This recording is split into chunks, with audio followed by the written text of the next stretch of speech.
have to get through your mind and keep it.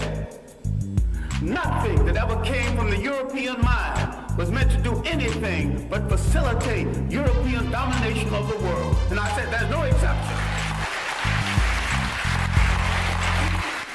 God chose the first people. God chose the first people to be on the planet were African people. All anthropological records have documented that African people were the first people on the planet Earth. Ra has kissed you from the dawn of time. That's why you got melanin. You do not reflect the sun. You pull in the sun. You have melanin. We have to be able to envision a world with no Urugu. An African world. Then what do we want it to look like? What do we want for our children in our world? Good morning, Charlotte, North Carolina. Peace and blessings to our listeners in Kumasi, Ghana. We're here to commemorate the life of Thomas Sankara, revolutionary leader. We will explore the makings of this revolutionary and some of the factors that contributed to his selflessness. The civil rights leader Medgar Evers wrote, "A coward dies 1,000 deaths. A brave man dies only once." What is a rebel? What we do know is that a rebel holds fast to a vision that only he or she can see. And thus, we are called to do the good insofar as we're able to determine what the good is. And then, even in death, we have to take a leap of faith that the good draws to it the good. This comes from Father Berrigan. It isn't the rebel that caused trouble of the world. It is the trouble that causes the rebels to emerge. Even in death, their work is not invalidated. We're talking about Sankara. We're talking about Dr. King, Malcolm X, Mumia Abu-Jamal, Thomas Paine, John Brown, and others. We are here with Professor Makaroo and Professor Amos, brothers who've traveled extensively throughout the African diaspora. Speak, men, to the issues of the contributions of Captain Thomas Sankara. Hotep Gullah Jack, Brother Makaroo here. Brother Amos proposed to us last week that we dedicate this program to the African revolutionary Thomas Sankara, who was brutally assassinated 30 years ago on this particular day. And I would just like for Brother Amos to proceed with leading the discussion, and we'll chip in whenever we can. I'll say, Habibi Fahodie, today we have to honor our great ancestor, Thomas Sankara, and his work, because his work is a living testimony, and his death is a living testimony to why African people must gain sovereignty in order to be truly liberated. When we look 30 years ago today, October 15th, 1987, our brother Thomas Sankara was assassinated through race traders such as Blaise Compaoré, who was assisted by the French government because they were ultimately afraid of Sankara's work and his revolutionary ideas spreading throughout not only the African continent, but the African diaspora. And one of the things that we always hear whites and Europeans talk about is they'll say, Africans are lazy, or, Africans, they don't want to work for anything, or, you need to pull yourselves up by your bootstraps. So here we have a clear case of an African who was dedicated to his people, who essentially transformed his country in what I would say a very, very short period of time, in only 4 years.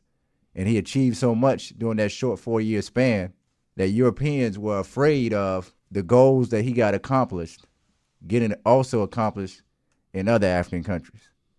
So I want to talk about some of the things that Thomas Sankara did as a Pan-Africanist, as a revolutionary, and sometimes he's also referred to or called Africa's Che Guevara. But when we look at some of his work, we know that, well, some of us know that Burkina Faso wasn't always the name of the country that is called today. The name that Europeans gave the country was Upper Volta. And this is when the French were ruling the country doing colonialism. So once they gained the independence and Thomas Sankara took leadership, he decided that we have to call ourselves our own name. We have to identify ourselves because it's power in being able to identify yourselves. Our people always knew that it's power in the name, just like in how we rename ourselves from the European slave names that we have today. It's important for you to be able to identify yourself, because when you can identify yourself, then you can ultimately control your identity, your own destiny. So he changed the name from Upper Volta to Burkina Faso, which means the upright man or the upright people. Okay, this one. Let's just go back a little bit further, Brother Amos, to at least to the Berlin Conference, which started November 15th, 1884, and continued into the early part of 1885, where the European powers were called together because there was this mad scramble for Africa. And there was a concern by Bismarck, the Chancellor of Germany, that Europeans were going to start fighting one another over this valuable territory. And so they had a conference where they literally sit down and carved up Africa into dominions that were controlled by European powers, primarily Great Britain and France, but also Germany, Portugal, and I can't remember who else. But anyway, these were the primary colonizers of African people, and the French took most of the territory in West Africa that had originally been part of the ancient kingdoms of, particularly of Songhai, Mali and Songhai, and all of it was just called French West Africa. And then out of French West Africa, they carved out these various countries, Senegal, for example, Guinea, and what was called Upper Volta, and which Thomas Sankara, when he launched his revolution, changed the name of it. So just wanted to go back and just to give people an idea of what we're talking about. There's no doubt that there are people who are listening to us who are descendants of Africans who came from this area that we know today as Upper Volta, even though it's landlocked, it's in the interior, but we know that there were raids into the interior of Africa to capture people and march them to the coast to be transported across the Atlantic. So, but go ahead, brother. I just wanted to add that. Right, and to add to your point, many of the countries, if you go back to African countries today, in many cases, the primary language that they speak is a result of the country that colonized them. So in Burkina Faso, the language would be French, and then somewhere like Ghana, the language would be English. But when we talk about some of the things that Thomas Sankara did, like I said, in renaming Upper Volta to Burkina Faso, that automatically gives you a new identity. And in having a new identity, it takes you out of the oppressor's mind state of being able to relate to your oppressor. Once you can relate to yourself, there's power in being able to relate to yourself. If you can relate to yourself, you'll buy and make your own clothes. You'll make your own food. You won't want to give credence to or importance to things that your oppressor produces. And this is one of the things that Thomas Sankara knew, and he wanted to educate his people. In fact, during the 4-year period from 1983 to 1987, the literacy rate in 1983 was 13% in the country. Thomas Sankara put an initiative together to raise the literacy of his people, which led to an increase of literacy by 1987 to 73%. So this means that 73% of the country is now literate. And not only did he do that, he also vaccinated over 2.5 million children of meningitis, yellow fever, measles, in a matter of weeks. So you have all of these World Health Organizations who put these initiatives together to come into Africa, and oftentimes the vaccines that they come in with, we know that they're not really vaccines to help cure anything, but to ultimately spread death and destruction. So I know it's a lot of our listeners who may not agree with taking vaccines. It's certain vaccines that I don't agree with, but I guarantee you this: you catch yellow fever, it's 99% chance that you're gonna die. The fatality rate of yellow fever is over 99%. So in some cases, vaccines can be used, if they're used the right way, for positive things. Like many of us have had the polio vaccine or tuberculosis. A lot of diseases that they had in history have pretty much been eradicated due to science and medicine and the use of vaccines. I'm not, like I said, I'm not promoting all vaccines. We know MMR and other vaccines can sometimes lead to autism and things like that. But basically, he was able to increase the healthcare of his country in a matter of 4 years. Another thing that he did, he planted over 10 million trees in Burkina Faso to prevent desertification. So let's go back. This brother is coming in. He's educating his people. He's giving his people a new identity. He's increasing the health status and the health care of his people.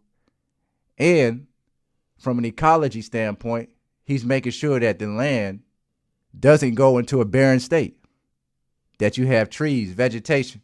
So he's taking care of the land. So these are fundamental things that you do when you control or when you have power or sovereignty over your area, over your country, over your people. Now, he hasn't killed anybody yet. He hasn't threatened any other governments. He hasn't done anything that will make Europeans say that, or what they can point to and say that he's a threat or a terrorist or anything like that, other than further pull his people away from being able to be controlled by Western powers. And not only did he do that, he also built roads and highways, and he hired African workers to do this. He didn't bring in any foreign aid. He didn't bring in people from China. He didn't bring in any engineers from the United States of America. He actually gave Africans jobs and built roads, railroads, and railways throughout the country. And he put an important emphasis on government officials not being corrupt. So he lowered his salary to, I believe he was making at one point, I believe it was somewhere around $450 a month. And he was driving, he maybe had one very inexpensive car at the time. They were driving Mercedes-Benzes. And he ordered that all of the government officials cease from driving these expensive vehicles, cease from taking first-class flights, cease from bringing in these high salaries. And he started giving these funds and allocating these funds into projects to assist the people. Exactly. Well, let me just say one thing about that. Initially, he rode a bike. Now, this is the president of a country, right? Okay, let me go back. Let's go back to the independence movement of Africa was, first of all, influenced largely by the Honorable Marcus Mosiah Garvey. A lot of the African leaders who were growing up during the Garvey era were influenced by Garvey's ideas. And in 1945, Dr. William Du Bois called a Pan-African Congress in London. And Du Bois called a conference, but the primary organizers and leaders of the conference were Kwame Nkrumah of Ghana and Brother George Padmore from Trinidad. Padmore wrote a book called Pan-Africanism or Communism, because he had once been a member of the Communist Party, and he realized what that was all about, and he switched to Pan-Africanism, although we have problems with the etymology of the word pan. So in 1957, Ghana got its independence, followed the next year by Guinea, led by Ahmed Sékou Touré. And this was the first of the quote-unquote French colonies that got their independence. And in 1960, the country that was known as Upper Volta got its independence. and the leader Maurice Yameogo was he led the country for 6 years, and then from 1966 to 1983, you had a series of military coups, and this has been really, I guess you could say, the bane of Africa since it got its quote unquote its nominal independence, as Kwame Nkrumah called it.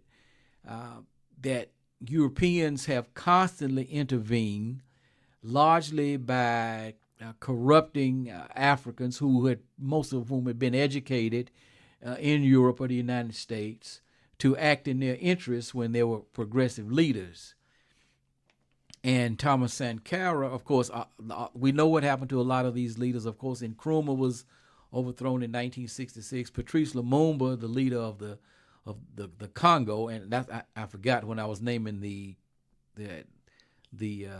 butchers of the Berlin Conference. I forgot to mention King Leopold, who took the Congo as his personal country, to a country that was 20 times the size of tiny Belgium. And so Patrice Lumumba was assassinated because he was seen as a nationalist threat. They had numerous coup attempts against Sékou Touré. But to me, Sékou Touré and Thomas Sankara are kindred spirits in that both of them were more nationalist oriented. Because I think sometimes people can be quote unquote Pan-Africanists, but they are not necessarily developing their countries in terms of nationalist independence. And one of the things Sékou Touré did was, the reason why the French had such difficulty overthrowing him is because he started a people's militia, just like Fidel Castro. But, this was obviously before Castro had come to power. He started a people's militia. So every time his country was attacked, he wasn't just dependent on the army, because a lot of times what Europeans would do is they would take Africans and bring them to Europe or the United States and train them in their military. It's like Paul Kagame, the president of Rwanda today. He was trained at Fort Leavenworth out in Kansas. And a lot of these people are trained in Britain and different places and in France. And so they indoctrinate them with this quote unquote idea of what they call democracy, which we know as Amawale Malcolm X said is nothing but disguised hypocrisy. And these guys will engage in coups in the interests of their European masters. So Africa has been ravaged with a series of coups. Great leaders taken out. Modibo Keita of Mali, Amilcar Cabral was assassinated while he was in the process of leading Guinea-Bissau to independence. And I mean, this is just a series of things. But Thomas Sankara is in my opinion, is the first of the nationalist leaders to emerge since that original group of Nkrumah, Sékou Touré, Patrice Lumumba. He's the guy that, in my opinion, I consider Sankara, and I'm gonna let Brother Amos go on and continue with his train of thought. But if we're talking about the last 50 years, I can't think of a single leader on the African continent who was more significant than Thomas Sankara. For Americans, democracy is a cover for business dominance. They make the business interest appear to be the national interest. This comment, quote, is from Death Row, Mumia Abu Jamal. Brother Amos. Yeah, and I think, like you stated, Baba Makaru, I think Thomas Sankara was not only one of the most important African leaders, but he also, his actions and what he was able to accomplish was probably the greatest in any African country, single African country that I've seen, period. And when you talk about self-sufficiency, when you talk about not only, Thomas Sankara, he was not only was he a selfless person, but he also was somebody who was well balanced in across the board. You know, he also fought for women's rights. He promoted many women in the country, in the government, made them government officials. He outlawed female genital mutilation. He outlawed forced marriages and even polygamy. Mm-hmm. So he wasn't one of these, you know, misogynistic leaders or these patriarchs that you see in various cases today through the influence of religions like Christianity and Islam. We know that Islam is spread rampantly across the African continent. We know Christianity spread rapidly across the African continent. And these religions stripped Africans of their original essence of looking at the woman as the ultimate symbol of worship.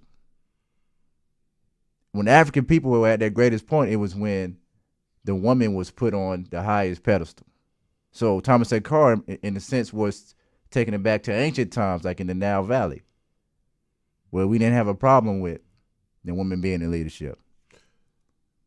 I'm curious to know, how did this brother develop this unselfless attitude where he was concerned about the welfare of his people?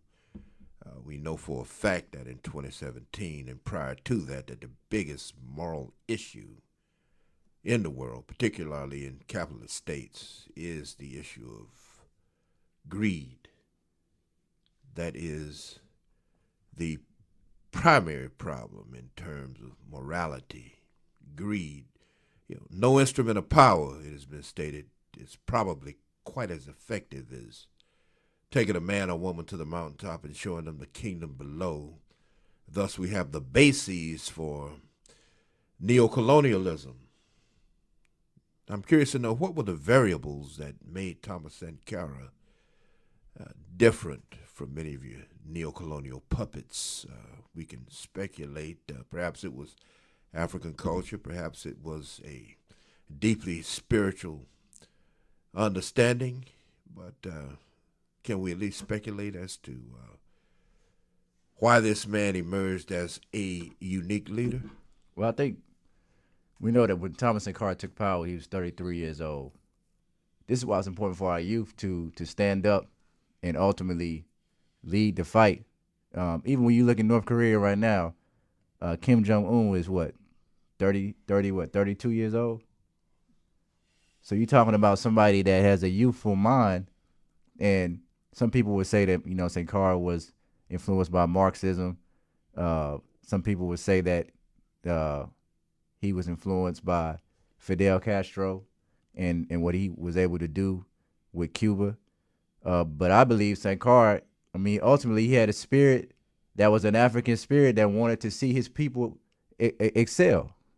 And he wanted Africa to be a continent where all of the African nations could live within their own power and their own being and not have to depend on foreign aid or outsiders coming in and controlling things. I mean, one of the things that he did too was he forced people that worked within the government to wear traditional tunics that were woven from Burkina Faso or Burkinabe cotton. So this is transforming. Not only is this transforming the minds of the people mentally, but it's transforming the economy.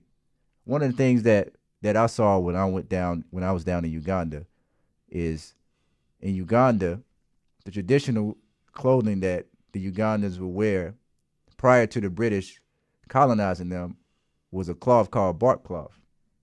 And they would take this cloth and they would make it, and they would also bury or take our ancestors through somewhat of a sahu, or what people like to call the mummification process, where they would prepare you for your transition or into the afterlife. But when the British came in, one of the first things that the British did was they forced the Ugandans to stop wearing this cloth because they said it was wicked. They said it came from the devil, that it was evil. So they convinced them through Christianity and religion that the original clothes that they wore weren't good enough, and they forced them to buy cotton made clothes from England. And the sad thing about this is not only did they have to buy the cotton made clothes from England, the cotton that was used to produce the clothes was cotton that was being picked from Uganda. So they had to pick the cotton, then they had to export the cotton to England, and once the clothes were made, they were sent back to Uganda for them to buy. Probably sold at a market price that was extravagant.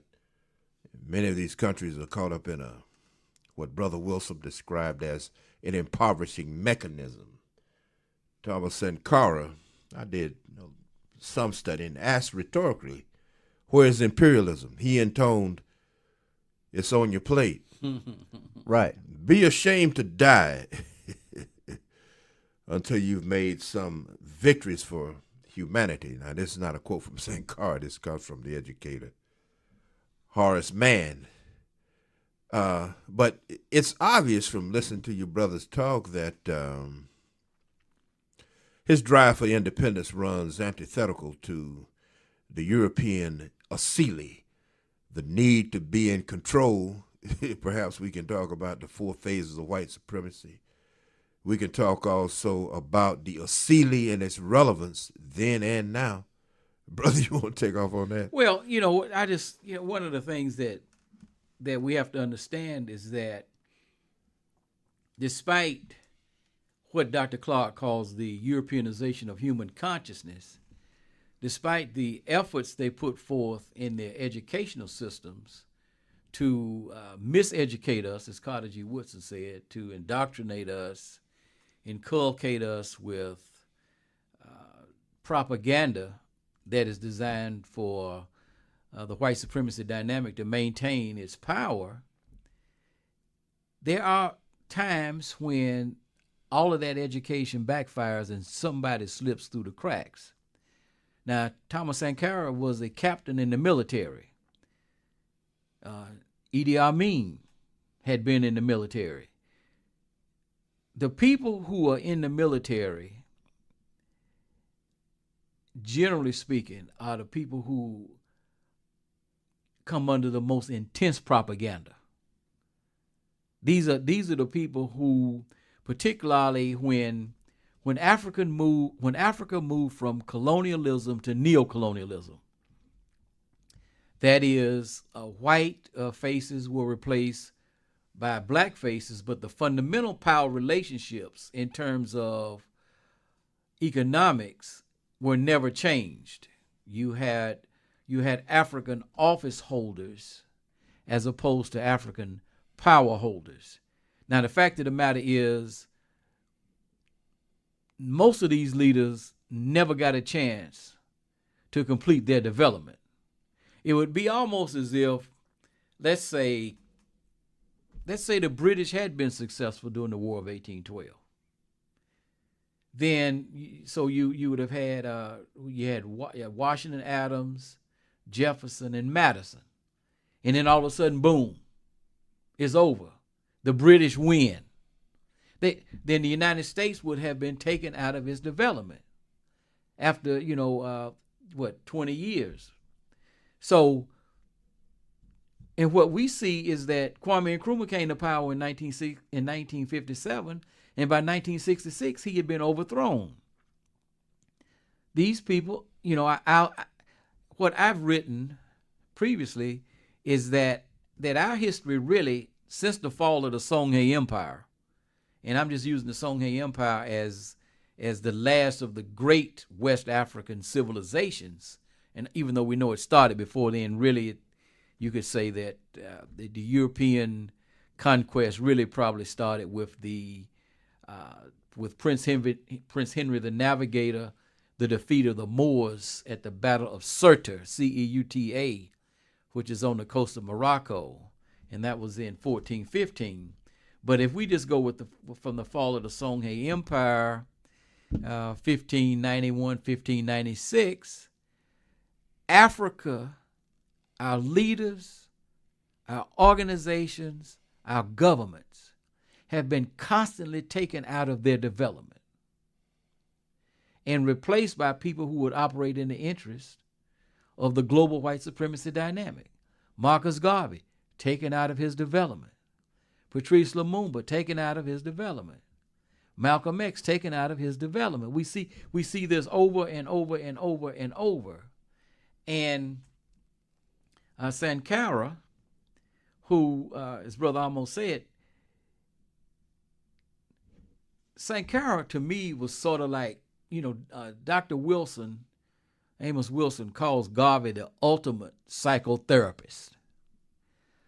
Thomas Sankara was a psychotherapist in the context of Garvey, because when he changed the name of the country to Burkina Faso, the literal interpretation of that is, the meaning of that is, it's the land of the upright people.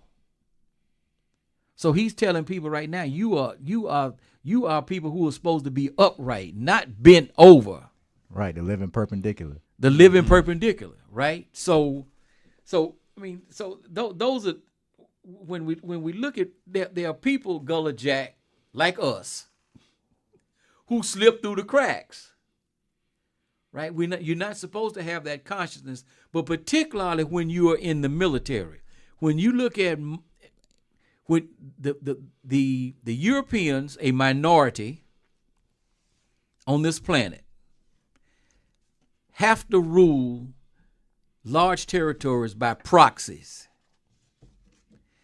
And they want to make sure that the military in these what were colonies and then which are now neo-colonies, they want to make sure that those are the most indoctrinated people. Those are the people who are most under the the indoctrination or the hypnotism, the hypnosis of Eurocentric thought. But here's Thomas Sankara, a captain in the military, and he had managed to fight off all of that and bring about this really revolution in a country which was a French neo-colony.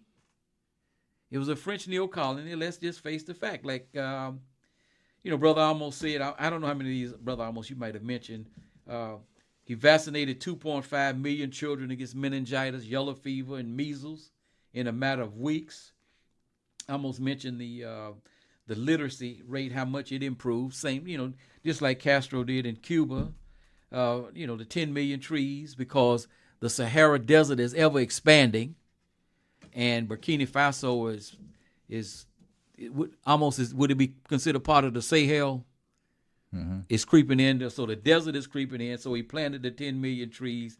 He built roads on a railway to tie the nation together without foreign aid. See, this is what I mean by a brother that has a nationalist orientation, because even some of the progressive African leaders were going to Europeans for foreign aid. Mm-hmm. And he said, I don't want no parts of that. But he also didn't have an ego.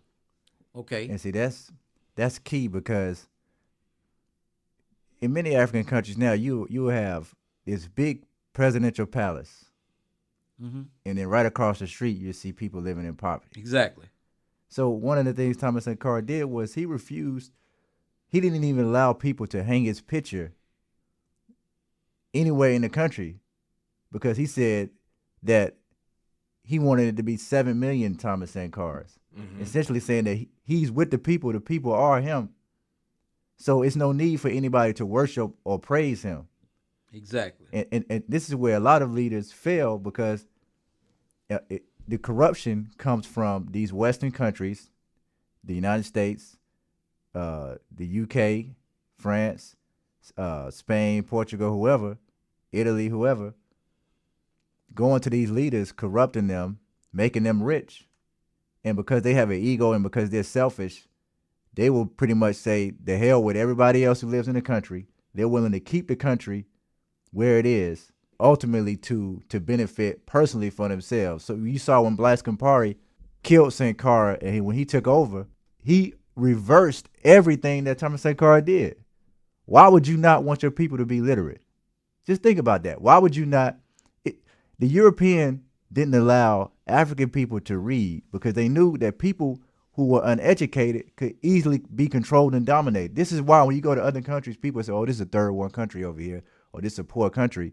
Well, the reason it is because the capitalistic society that we live in here in America has to be supported by somebody else being oppressed. Exactly. So we sit back in these nice homes and, you know, and all of these luxuries that we have here in this country, not realizing that we're contributing to the death and destruction of not only Africans, but people in South America, people in Asia, people in the Middle East, people in the Caribbean, people anywhere where whites are not predominantly the majority of the population. Anywhere there's a majority of people that are not white, or in some cases not Asian, you're going to see massive amounts of poverty, because in capitalism, it has to be somebody that's on the bottom. Exactly. Yeah. We can refer to it as the global South, you know, where exploitation, racism, and militarism dominate the policy and direction of the power structure. Like Brother Omar Wally told us, the power structure is worldwide with its domestic bases in places like London, Paris, and Washington, D.C. Right, and that's the one thing that Europeans will always kill you for is when you affect them being able to make money. Exactly. When you affect the European dollar, when you affect their resources or them being able to take resources, this is what the ultimate. You could talk black history and black empowerment all day, but they're not going to start really. They're not going to take you serious until you put action into place that affects their bottom line. Exactly. You know, you look at. I mean, we want to stay focused on Sankara, but just to validate what you're saying, after all of the negative propaganda and everything that they blasted against Muammar Gaddafi for years, when did they actually move in and decide, okay, now you got to go? I mean, even though Reagan bombed the country in 1986, right? Gaddafi came to power in 1969 via military coup. But when this man started talking about developing an African currency, we're going to get off these dollars and have our own currency. We're going to put our own satellites up in the air. We know we're going to stop using your communications. And even Saddam Hussein said, we're switching. He didn't even switch to a Iraqi. He said, we're going to switch from the dollar to the euro.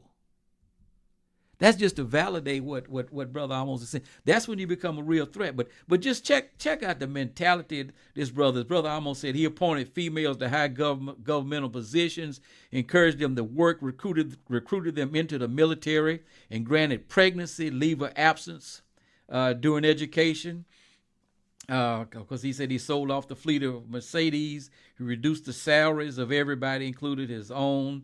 He redistributed land. This is a problem. This is why South Africa is going to explode. This is why South Africa is going to explode, because Europeans still control 87% of the land. John Fielder, a European, has a documentary called "Apartheid Did Not Die," because they still control 87% of the land.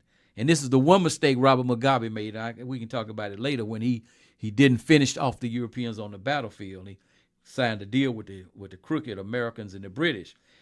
He redistributed land from feudal landlords and gave it directly to the people who work it. Wheat production rose in 3 years astronomically.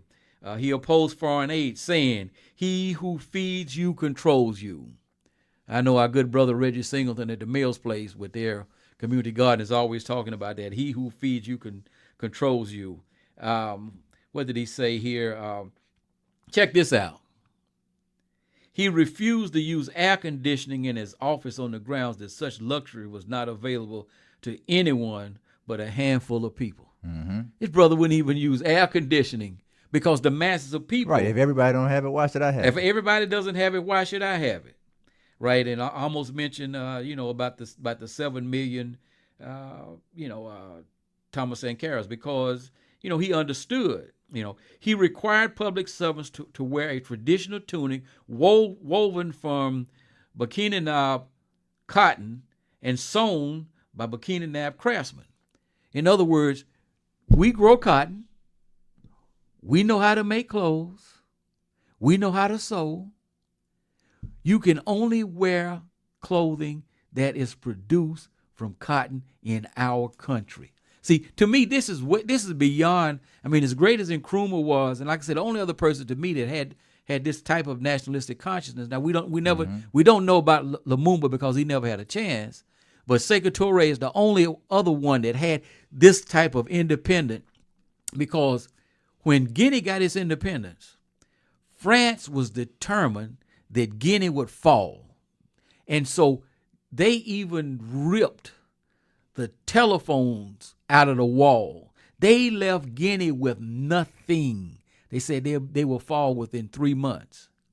And then Nkrumah said, no, I'm not going to let you fall. He went to the government of Ghana and said, I need some money to loan to Sekou Touré so Guinea can stay in power. See, this is Africans working together, progressive leaders working together. And so he's the only other one that to me had this type of mentality that Sankara. That's why I really consider, if we're talking about great losses of African people over the last 50 years, Thomas Sankara is right at the top. This was a tremendous loss. It was a lost opportunity. It was a loss of potential. And what is he doing? It's like Brother Amos said. What is he doing? The Europeans say, pull yourself up by your own bootstraps. That's what he's doing. But when Africans pull themselves up by their own bootstraps, that cuts down on the profits that Europeans are extracting from Africa. So this is a not to cut you off, but this is Go ahead. a precedence. And of course, we already know that many Europeans are evil and wicked. And I mean, we don't have to prove anything to anybody. Europeans have already proved that throughout history. But if you want a precedence of showing Europeans that even when Africans work to pull themselves up and to be upright people, upright individuals, Europeans will still ultimately work to oppress them.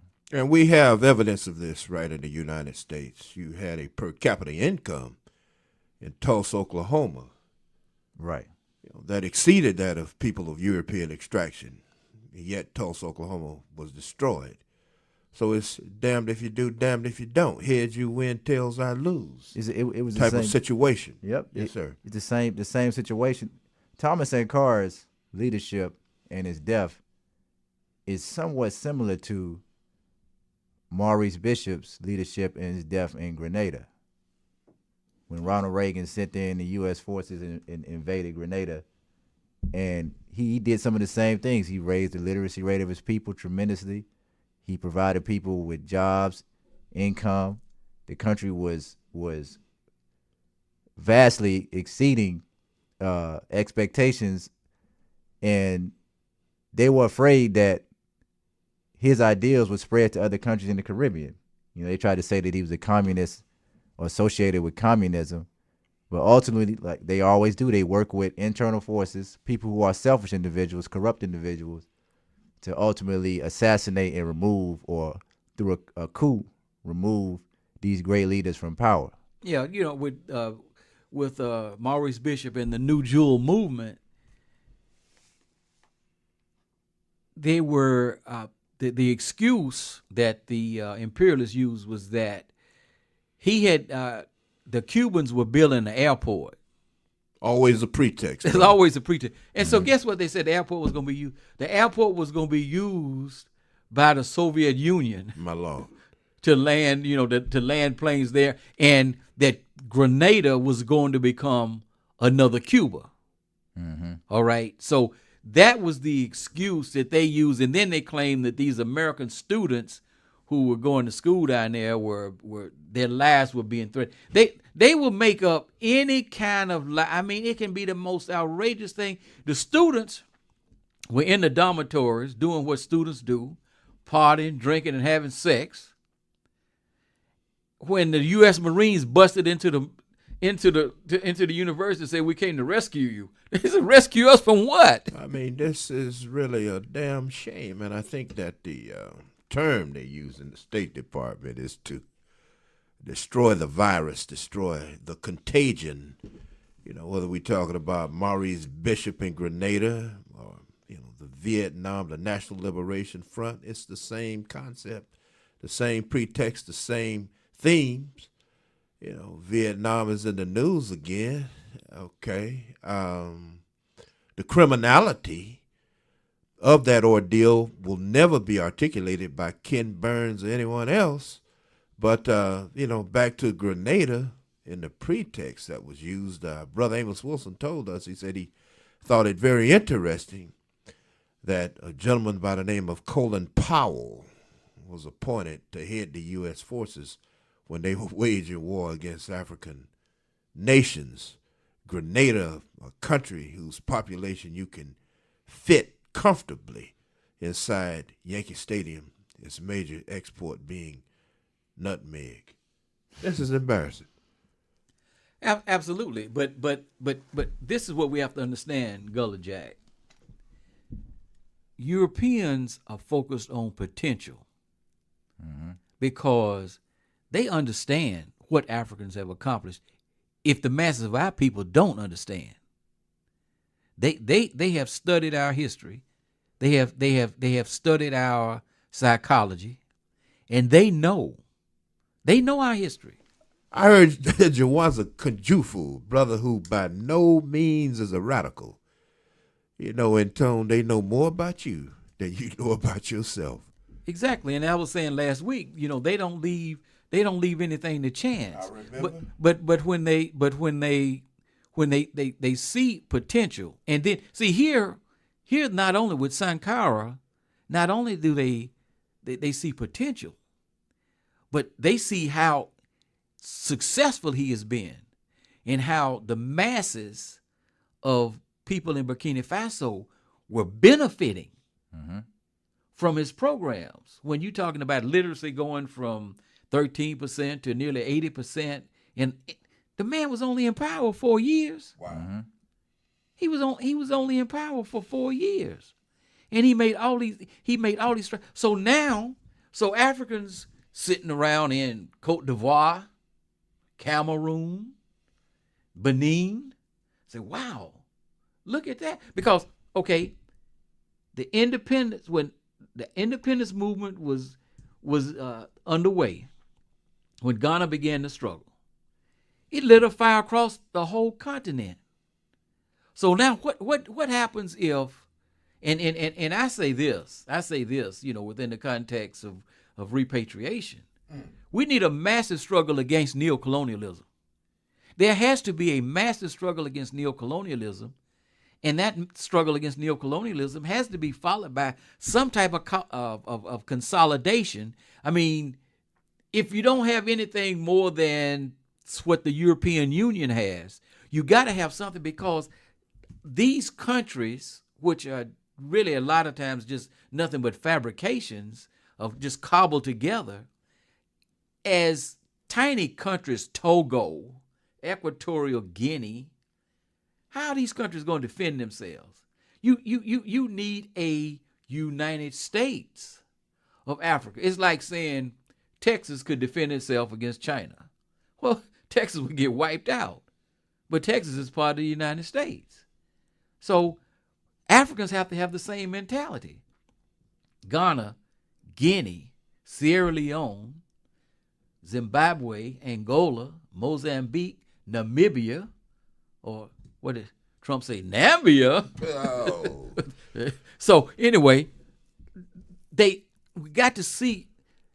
Look, Pan-Africanism. we can't see. You got to see beyond Yoruba and Igbo, beyond Fulani and Ashanti. You have to. It's African. It's African, and that's why I said, when you look at the history, starting with Narmer, that's what you see: Africans submerging their individual differences, individual identities, right, for the benefit of the whole. And sometimes, as Narmer did, there are always going to be people who are opposed to this. So, like with the Scorpion King, you have to defeat him militarily. So you have to do that. That means somebody may have to die for the whole to benefit. And so this is what, in my opinion, Sankara represented. But go ahead, Brother Amos, if you got anything else you want to add to that. Well, I just wanted to say, I really wanted to stress the fact that like you stated earlier about Gaddafi. One of the things they said about Gaddafi was, he's killing his own people. They always try to paint the picture whenever they invade countries or kill leaders.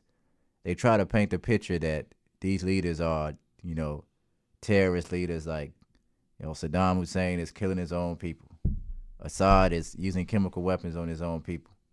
Idi Amin is killing. In some cases, Idi Amin was killing. He was killing, killing people. It's mixed feelings about Idi Amin. In Uganda, a lot of Ugandans either they love him or they hate him. Yeah, I know. I was telling Gullah Jack that Kwame Ture and one of my primary teachers, Baba Makasa, Willie Ricks, they were in Uganda and they called from the presidential palace. Yeah, they said they wanted to make sure the CIA knew that they were talking to me. But they were very high on Idi Amin. But the fact of the matter is, see, here's the thing. When the United States intervenes in these countries, the United States fought a civil war. By some estimates, 800,000 Americans died. Nobody intervened. Mm-hmm. Now, France and Great Britain were really being pressured to intervene because the blockade, the U.S. naval blockade of the Confederacy, had cut off the export of cotton to Great Britain and France, and this was causing massive unemployment in their textile industries. So they were like, and they were looking at Lincoln like, you ain't outlawed slavery, so what the heck? Slavery wasn't even outlawed in Washington, D.C. to 1962. Mm-hmm. So anyway, but the point is this: nobody intervened. But Obama said something that we really, during the overthrow, the what Cynthia McKinney calls, Dr. Cynthia McKinney, she has a PhD now, Dr. Cynthia McKinney calls the illegal war on Libya. Yes, sir. Obama said, check this out. There are times when we have to go to war, not because our national security is at stake, but because our national interest is at stake. And what is that national interest? Hey, it's oil. The wealth, Amawale told us, and the strategic position. Right, so they're basically telling you that they're going to kill you for the resources. Exactly. That's exactly what they're telling you, that they are going to kill you, for their resources. But let me just say, let me just read this. Let me read this. This is there was a report done back in 2007 called "The Ravaging of Africa," and it really is something everybody. It's a radio program that people can listen to. It is divided into 4 segments. Segment 1 is called "Militarizing Africa," and we know what's going on there with NATO and the United States Africa Command, known as Afrikan.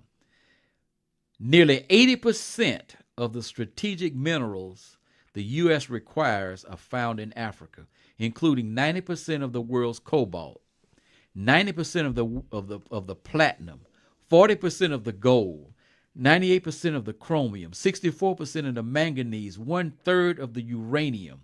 These minerals are needed to make jet engines, cars, missiles, electronic components, to manufacture iron and steel. No industry can survive without these minerals. Africa also accounts for 18% of the oil imports. So the reason why you have so much conflict in Africa, they're going to say Africa is the most war-torn region in the world. We think about Western Asia with armed conflicts going on. This was in 2007 in 9 African countries: the Democratic Republic of the Congo, Sudan, Ethiopia, with Somalia, civil war within Ethiopia, Uganda, Chad, Nigeria, Morocco, Western Sahara, Morocco with Western Sahara, and Algeria. Now, of course, that was before the overthrow of Gaddafi and the ramifications of that. And prior to that, there were long civil wars in Angola, Sierra Leone, Liberia, Burundi, as well as Congo, Brazzaville. So Africa is kept in a constant state of destabilization, so that these resources can be extracted. And we can move on. Let me just say this: a lot of people got upset, bent out of shape about the Dove commercial, the Dove soap commercial. That showed a black woman being transformed into a white woman in the commercial. And so I did some research on the company that owns Dove, which is called Unilever. This country has its roots in the enslavement of African people and colonialism.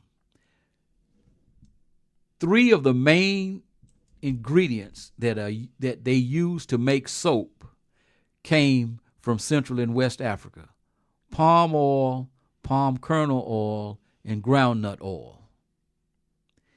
And they went in and bought large tracts of land within these countries that they were controlling, and then through forced labor, particularly in the Congo, forced Africans to produce this oil, which was then shipped to Europe for them to make soap. That's just one example. You wouldn't think about soap, for example, being something that's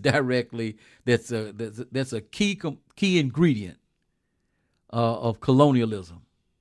But it is through this company, Unilever, which is a merger of a Dutch company and Lever Brothers, which was a company in the United Kingdom. So, this is part of what we're dealing with. But we can move on. I don't know if Amos has anything else. Well, yeah. Before we move on, I wanted people just to really understand that if we can be inspired by anything through our great ancestor Thomas Sankara, one of the things that we can be inspired by, what we should be inspired by, is you cannot be afraid to die. When you dedicate your life to the liberation of African people, you can't be afraid of death. And we know that our ancestors always taught us that there is no such thing as death, because we go through a transition where our spirit, which is our energy, transforms from our physical shell, which is our body, into another realm, what our ancestors called the spiritual realm. So we know that there's no such thing as death, so we should not fear doing the things that we have to do as African people to achieve liberation. And one of the things that Thomas Sankara said was that you can kill a revolutionary, but you cannot kill ideas. Exactly. So that means that even if they kill you physically, if what you stood for, what you lived for in your lifetime was great and it benefited your people, it's going to continue on. Your spirit will continue on in your descendants that come after you, and they will continue on that war that we've ultimately been fighting against the European for the last 2,000 years. So I just want to leave those two things with the listeners. It's not about, you being a dangerous person. You automatically a dangerous person to European just by being African. Just by being African, you're automatically a threat to the European. So it's not about you saying, well, this guy, was a murderer or was a terrorist or he was violent or non-violent. It doesn't matter to the European. When you are fighting for self-perseverance, when you're fighting for sovereignty, when you're fighting for the human right that you have to ultimately control your life on this planet, that is a threat to the European. So we all have to realize that we're in a war. We're in a war. And we've been in a war for a long time. And it's going to be up to more of us in order to win the war. It's going to be up to more of us to get over the fear and to step out here and do what's right for our people. Uncle Sam is the greatest threat to Africans' legitimate aspirations to sovereignty and self-determination around the world. No doubt, and our esteemed ancestor, the African revolutionary Thomas Sankara, of course, was channeling the African revolutionary Fred Hampton, who said you can kill a revolutionary, but you can't kill the revolution. That's right. He was Interesting channeling the great Fred Hampton. Yeah, one of the tools of the great American doublethink is to blame the victim for victimization. Thus, Africans are said to invite lynchings by not knowing his place. Women, for that matter, are said to invite rape and murder by being too seductive. Here on the domestic front, it was Daryl Gates, the racist commissioner out in L.A., who said that Africans had a defective artery and were more susceptible to death when the chokehold is being applied. Wow. So, are you serious? Yes, sir. So, we're talking about a concept that is applicable, as it relates to Operation Ghetto Storm or in the international sphere. Yeah, I find it incredible. I think when we look at just our story in general, story of Asar, Set, and Haru, and Set, and we know that it was Set that cut Asar up into 14 pieces and scattered his pieces out so that ultimately he didn't want Asar's spirit or Asar to be resurrected or to live on.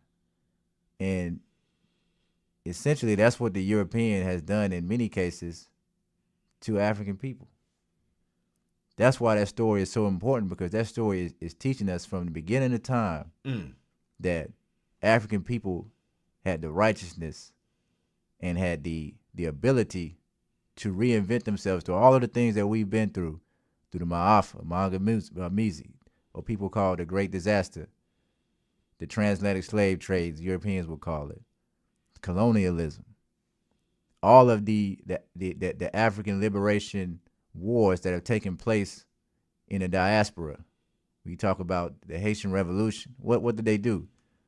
When they killed Boukman, they cut his body up into 14 different pieces and scattered them out because they didn't want the people to be able to properly bury him to pay homage to him. Mm-hmm. When they killed Thomas Sankara, they dismembered his body and they buried his body parts in an unmarked grave.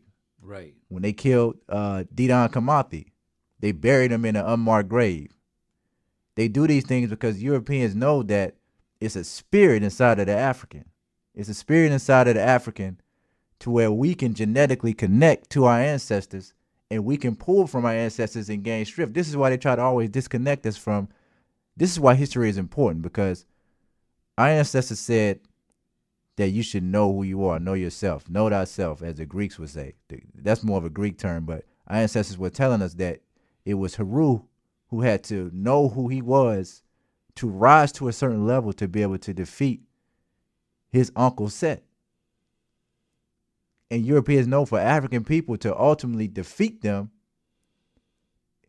it would take us knowing who we are and living out that consciousness and living out those thoughts and ideals once again.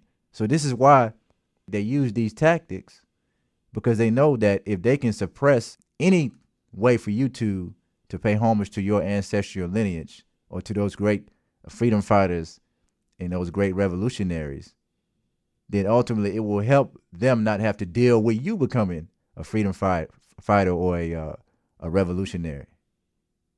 So I think that's important for us to know that we have to start to create, and that's why it's important that we did this show today, because in order for our ancestors to live on, it's a saying, and I've heard Ashra Kwesi say this many times, our ancestors said, to speak one's name is to make them live again. Mm-hmm.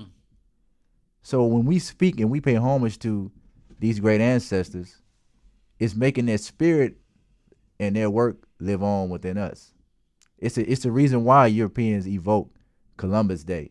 It's the reason why they evoke Christmas. It's the reason why they evoke Thanksgiving. And people always say, well, all of these holidays were in bloodshed. Well, you know what the European knows? Without those holidays, they would not be where they are today. Mm-hmm.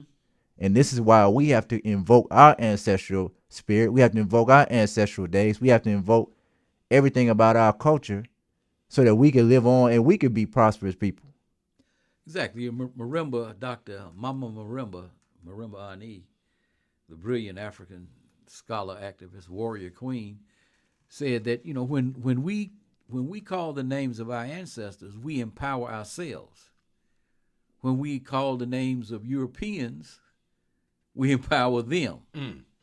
So it's critically important. And obviously, we have to call their names sometime to from the standpoint of history, because you have to, you know, explain that, you know, Thomas Jefferson was a serial rapist and a breeder of African people, for example. So you have to call their names, but it's important to call the names of all of our brothers and sisters and ancestors who fought for the liberation and empowerment of our people. So that's why when we pour libations, that's why we call the names of all of the, you know, the Bookman Duty and Cecile Fatimon and Toussaint Louverture, Jean-Jacques Dessalines, you know, Carlotta of Cuba and Granny Nandy of Jamaica, and all of the Africans in the Stono Rebellion, and Gabriel Prosser, Denmark Vesey, Nat Turner, David Walker. We call all of these names, but that's what we're doing. We're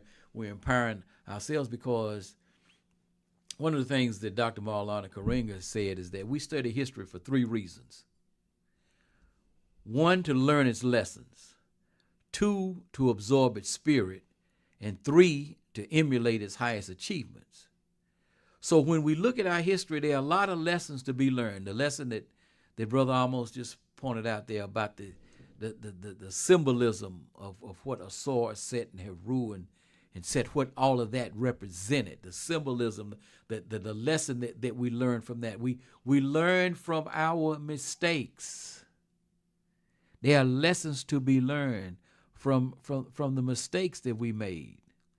But there are also models to emulate. There are models of creativity, of industry, of originality, of all sorts of achievements in every area of human life you can think of, from the very simplest to the most complicated, you know, from spirituality to, and the spirituality of ancient Kemet was very complicated, so I don't mean to imply that it was simple. It was extremely complex. I shouldn't say complicated. I should say it was very complex, because that's just how spiritual they were.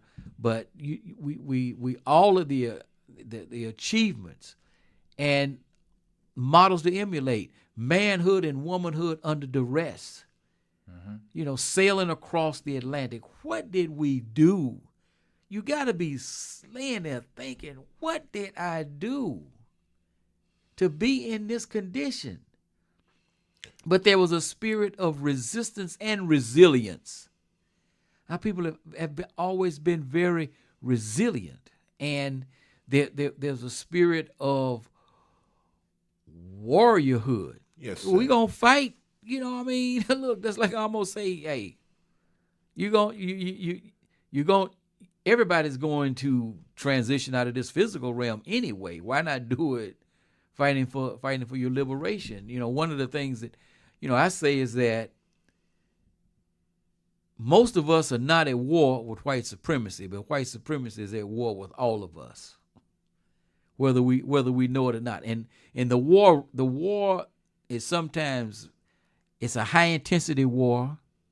Sometimes it's a low intensity war. Sometimes it goes from, you know, Dr. Wilson in Blueprint for Black Power talks about those levels of power, force, coercion, competent and legitimate authority, manipulation, and influence, right? So, but all of those forms of war, it's sort of like, you know, Chairman Mao Zedong, leader of the Chinese Revolution, said that politics is war without bloodshed.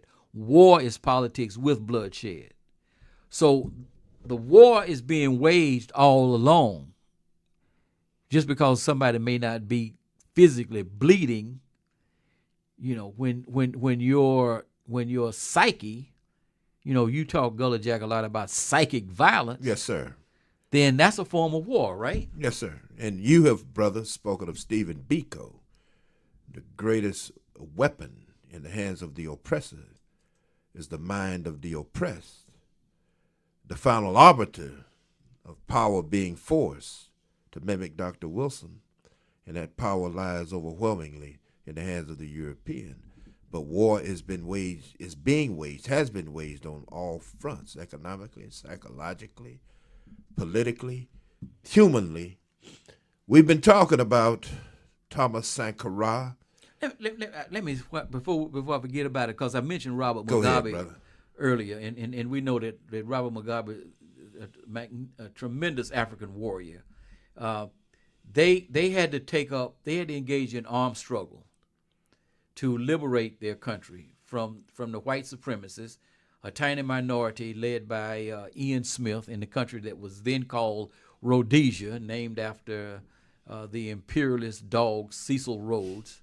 I was glad the other year when a student from Morehouse refused to accept the Rhodes Scholarship. He said, I don't want this garbage. But anyway, the white supremacists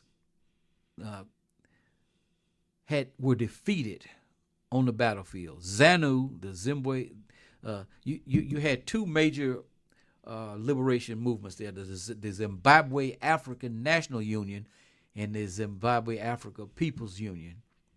They merged into ZANU-PF, the ZANU Patriotic Front, and Mugabe became the leader. They were defeating the Europeans on the battlefield. They were done. They were toast. So what does the European do? He says, let's negotiate. Now, you beat. There ain't nothing to negotiate. But he was able to get his comrades in Europe and the United States, plus some, shall we say, moderate Africans, to agree. And so they went to sign a peace treaty in England. They met at a place called Lancaster House, and it's known as the Lancaster House Agreement. And Robert Mugabe thought long and hard, because he knew the history of how these people violate their treaties. Mm-hmm. He thought long and hard about whether to do this. But the United States and Britain said that if you will sign a peace treaty, we will give you the money to buy the land from the white farmers and the white supremacists in Zimbabwe. Now, this is land that they had stolen, obviously, from African people. And the Europeans, primarily Great Britain, and to a lesser extent the United States, agreed to provide Zimbabwe with the funds to purchase this land so it could be redistributed to the Africans.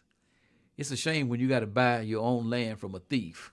But that was the way the deal was concocted. And Robert Mugabe signed the agreement. And for a few years, Britain did, in fact, provide them with funds to begin purchasing this land, which the white farmers, quote unquote, had stolen. The United States, I don't think, ever contributed a dime. They say, we speak with a forked tongue. You fools for believing us. Then Britain decided, they changed, the administration changed. It may have changed from Thatcher to Blair. I can't remember who changed. I think it might have been from Thatcher to Blair, Tony Blair. And they said, your agreement was wasn't with our administration. And so they stopped providing the funds. So now the people in Zimbabwe are like, so we got to have our land. So they decided they're going to take the land. And so how do the Europeans respond? They respond with sanctions on Zimbabwe, which is still in place to this day. Not only sanctions, but they have interfered with every election in Zimbabwe. Trying to get Mugabe. Trying to get Robert Mugabe out. But the lesson is, when you have these people defeated militarily on the battlefield, because if you finish them off, you force them out of the country, you force them to surrender. Ain't no peace treaty. You force them to surrender, then you got your land. Mm-hmm. See, this is the problem in South Africa now. The Europeans in South Africa still control 87% of the land. This is why South Africa is going to explode. And what you're going to wind up with is a lot of black-on-black violence. Whereas you could have this fought against the Europeans. So, but we're all human. Okay? We're all human, so, we made a mistake. And Mugabe now knows that he made a mistake. He admits that he made a mistake by signing the agreement, by believing that the Europeans would, in fact, honor a treaty, and they didn't. So, I mean, that's something we record in our memory banks. That's why we say lessons to learn, models to emulate, a spirit to absorb. Okay? And that's why historically conscious people going forward would not make that same mistake again. Would not make that same mistake again.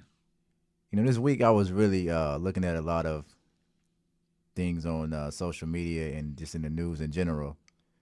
And I was sitting back thinking to myself about, racism. It's to talk about racism in the United States with everything that's going on. This country's always been a racist country, we know.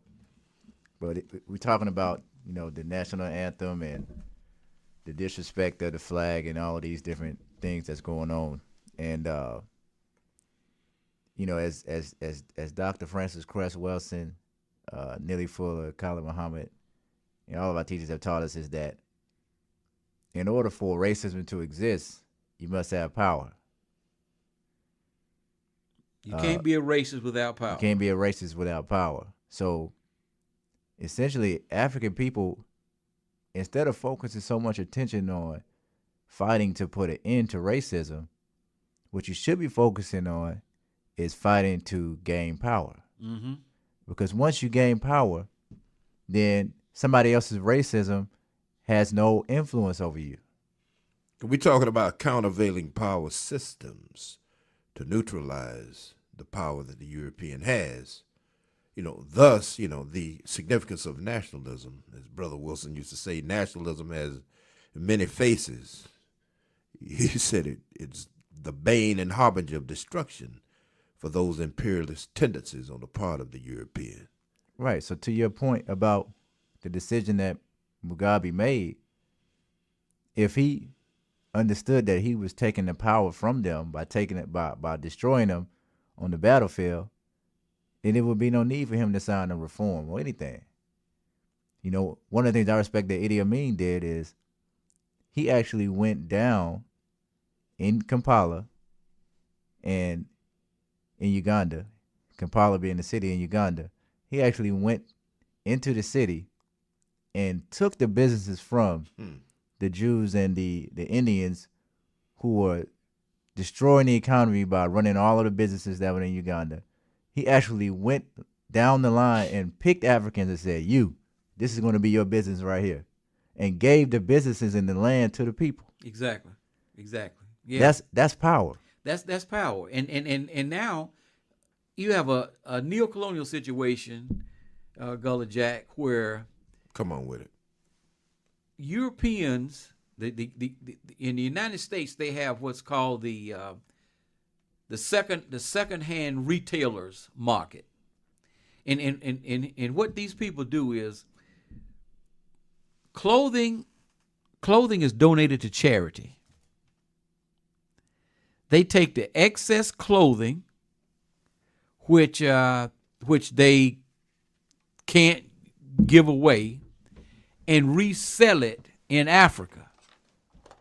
So 3 African countries decided that because there were protests by their people, that we are buying secondhand clothing from the United States, and we got people in our country who can't compete with cheap clothing from the United States. I mean, African clothing manufacturers can't sell their clothes because they're competing with Air Jordans that have been thrown away, and all this other kind of garbage that's been thrown away. And so Tanzania, Kenya, and Rwanda decided that they were going to stop participating, and we're not going to buy any more secondhand clothing. Now think about this now. Think about this. Here you have a group of people in the United States who have no investment. The clothing, most of the textiles are manufactured somewhere outside of the United States. The textile industry in the United States is virtually dead. A lot of it comes from cheap labor places like Bangladesh and some parts of China, Taiwan, some parts of Latin America. So the clothing is sent to the United States, is marked up, sold. People discard it. Somebody collects it. Their only investment is in collecting it, in storage. Then they decide they're going to sell it to Africa. And Africans said, we don't want this. We need to be producing our own clothing. And so these secondhand this secondhand clothing industry has gone to 45 and said that he needs to invoke some type of sanctions against these African countries and force them to continue to buy clothes that have been cast off by Americans. And see, these are the things that we need to be bringing attention to, because if you're going to cripple the Europeans' power, you have to cripple the source of where they're getting their funds from. See, that's why I try to put more of my focus on the liberation of the African continent, because I know once the African continent is truly liberated, it's only going to strengthen our goals in being to end oppression here. Exactly. And so Kenya folded. Uhuru Kenyatta folded. I don't know if Raila Odinga would have folded or not, but they're supposed to have a presidential runoff, and Odinga has pulled out because he said there was too much corruption involved. This what is it, Cambridge Analytica, which did a lot of the analysis and they helped 45 get elected. Kenyatta hired them to help him in Kenya. So they folded, but Rwanda and Tanzania are holding out, and I think Kagame said, and I have issues with Kagame. He has a lot of baggage, but yeah, I'm surprised that he is of all the people, because he is this guy has been under the wing of the Clinton crime family for years, right? He was trained in Fort Leavenworth, but he said, no, we're gonna hold out. So this is just one example. Now I would say John Magufuli in Tanzania he's doing a lot of revolutionary things in that country. Yeah, but Tanzania was the first one to say, look, they did the math and they say, okay, whatever, they have this there's a bill called the Africa Growth and Opportunities Act, I think AGOA or something like that. It requires Africans to abide by certain import-export guidelines. But the import-export guidelines are so heavily favored towards the United States. The African countries are always running a deficit in terms of trade. So, Tanzania said, hey, look, we do whatever you want to do. Yeah, Magufuli, he recently reduced his salary to about $4,000 a month. Exactly. Yeah, I saw that. I mean, in today's times, $4,000 a month is not a lot for a leader. Following the example of Thomas Sankara, right? Following the example of Thomas Sankara, and see, and he publicly stated that he did it because he's trying to put an end to corruption. He's trying to put an end to corruption, and see that I hope is with that there are younger. I know that there are a lot of younger Africans that are inspired by people like Sankara. I read a lot of their essays and different things and some of their social media and YouTube videos. So the hope is that there will be a cadre of Africans who will begin to, as Kwame Ture always says, people have to be mobilized before they can be organized. Somebody sitting is not going to be organized. You got to set them into some kind of motion first, right, to do something. And then they can be organized. But what we really need, and we need the same thing here in the United States, we need a movement against neocolonialism the same way as there was a movement against colonialism. There has to be a movement against neocolonialism to run these guys, that have just been sitting in office. And of course, the traitor that you talked about the other week, Joseph Mobutu, was probably the premier kleptocrat in the history of Africa. Well, I mean, in terms of an African, I mean, he ran an absolute kleptocracy in the Congo and tried to Africanize himself by giving him an African name and change the name of the country. But that a lot of these neocolonial leaders are just straight up kleptocrats who are robbing their countries blind. And there needs to be a revolution against neocolonialism. Right. It's up to us to raise that consciousness. Exactly. It was Kwame Nkrumah who wrote the Neocolonialism? Yeah, wrote the neocolonialism book, and the week after that book was published, the United States immediately cut off $25 million in aid to Ghana, because they know that if you raise the consciousness of African people about neocolonialism and what's going on, the corruption on the African continent, then it's ultimately going to lead to Europeans being cut off from being able to extract those resources. Absolutely. For us to be in the position that we're in, it is necessary that our consciousness be turned upside down. This is the only way a small percentage of the world's population can rule and dominate the majority of the world's population. I posted this on our Facebook page, on African Liberation Media Facebook page, and it was just and I titled it, "Oh, say can you see hypocrisy?"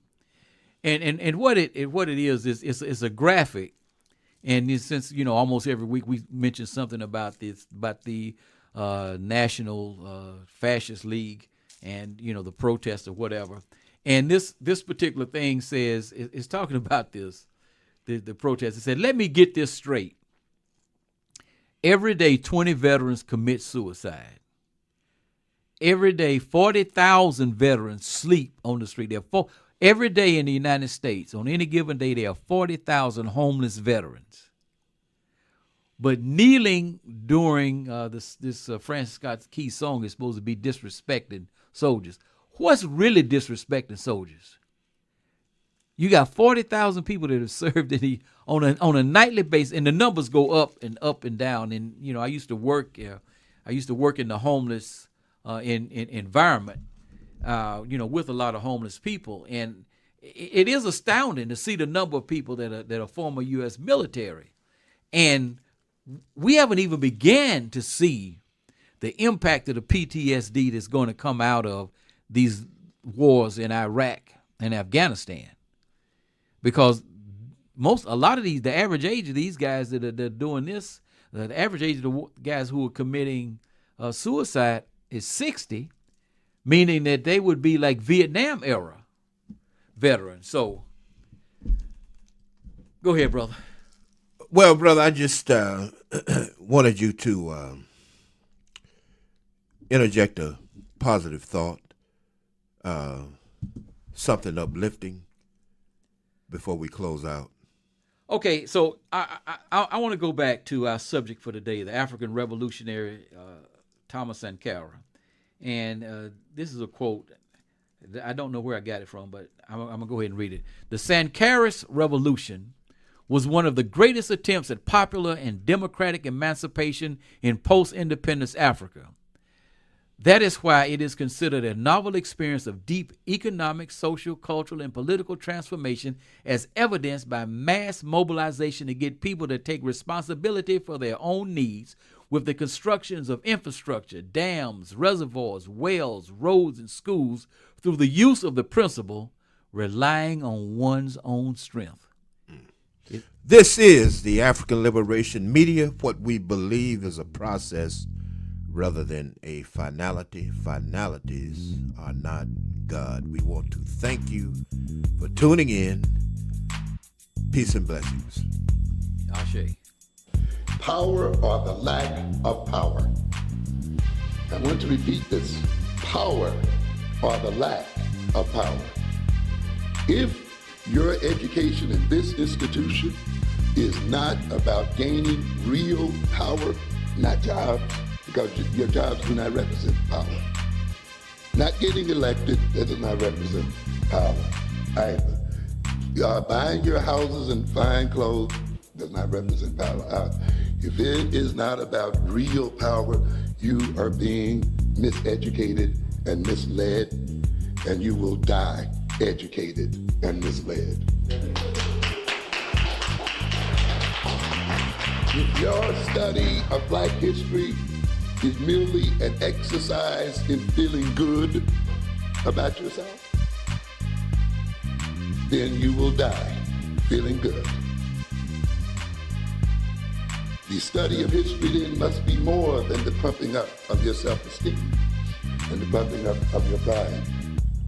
Those things are important, but ultimately, those things are not the means by which we will save ourselves as people in this world.